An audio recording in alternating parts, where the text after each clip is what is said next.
Imperial China engineered its history. For over 2 millennia, the state apparatus meticulously curated vast centralized archives to document the life and death of its dynasties. To manage this volume, scholars used the Sibu, dividing texts into 4 branches. The historiography branch is anchored by official dynastic histories, the absolute truth of the empire. But beneath these pristine archives lies a strange anomaly, a subcategory called Zashile, or Miscellaneous Histories. By the time Qing dynasty scholars compiled the massive imperial bibliography, the Siku Kwanshu, they had documented over 200 distinct texts within this miscellaneous classification. Zashile acted as a highly specific epistemological space. It was engineered to hold texts that lacked official archival authority, yet contained historical data far too valuable to be discarded as pure fiction. The historical trigger for this category was systemic collapse. When the Han dynasty shattered in 220 CE, the centralized state record-keeping apparatus broke apart. During the chaotic period of division that followed, writers began privately compiling histories on their own, completely cut off from the ruined state archives. State history relied on unified, central documents. Now, private history relied on scattered, localized records, captured on irregular bamboo slips like these. Centuries later, the compilers of the official Sui dynasty history, the Suishu, finally formalized a name for this growing pile of private accounts, the Miscellaneous Histories. Early imperial bibliographers were intensely skeptical of these texts. They criticized them for relying entirely on wenjin, which means hearsay, and weixiang jishua, meaning stories told in the streets. Operating on such an extreme evidence deficit, the compilers noted that these texts suffered from strange exaggerations, not discerning between fact and fiction. Despite these methodological flaws, bibliographers preserved them. They recognized that these street-level texts captured the raw, unfiltered history of rulers and their times, the exact details the rigid state apparatus missed. To map historical truth, imperial catalogers used a conceptual spectrum. On the left, we have official history. On the far right, we have fiction. And in the middle, an empty space. On the left, official histories operate on a macro-historical scale.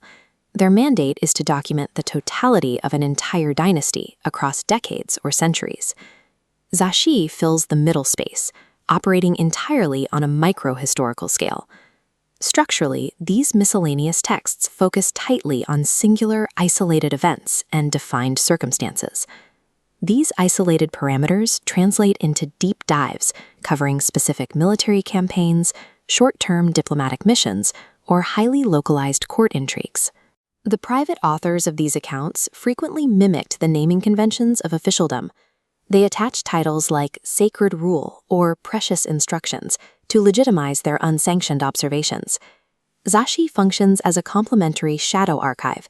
It provides the granular, event-driven narratives that the broad brushstrokes of official macro-history systematically smooth over. This matrix displays over 70 Zashi book titles recorded in the Qing dynasty's Siku Kwanshu. By analyzing this raw bibliographic data, we can test this microhistory theory. Look past the overwhelming volume of text here to find the structural pattern hidden within the titles. By extracting all titles related to military campaigns and border conflicts, a massive cluster immediately lights up.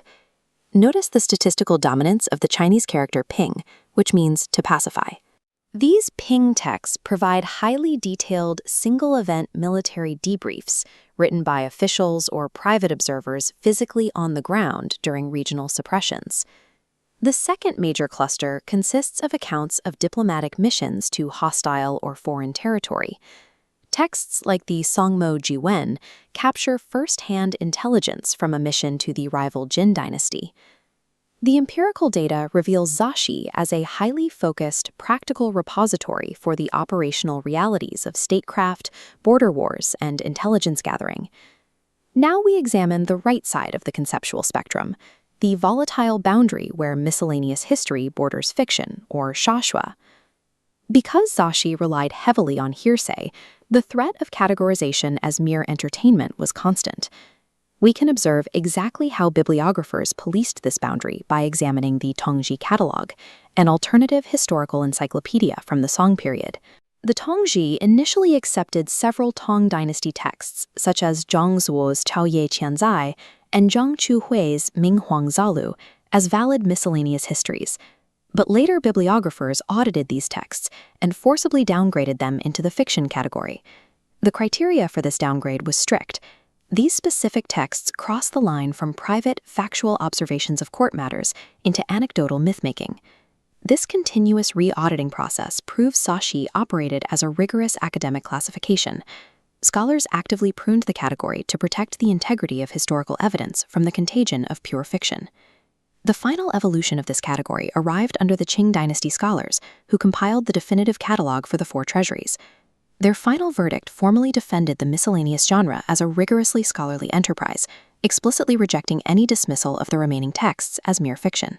They established 3 definitive axioms that a text had to meet to survive in this liminal space. First, non-archival origin. The text must originate from private observation or non-official channels, filling the gaps in state records. Second, single event scope. It must maintain a tight micro-historical focus on a specific affair, a single military campaign, or an isolated court incident. Third, scholarly intent.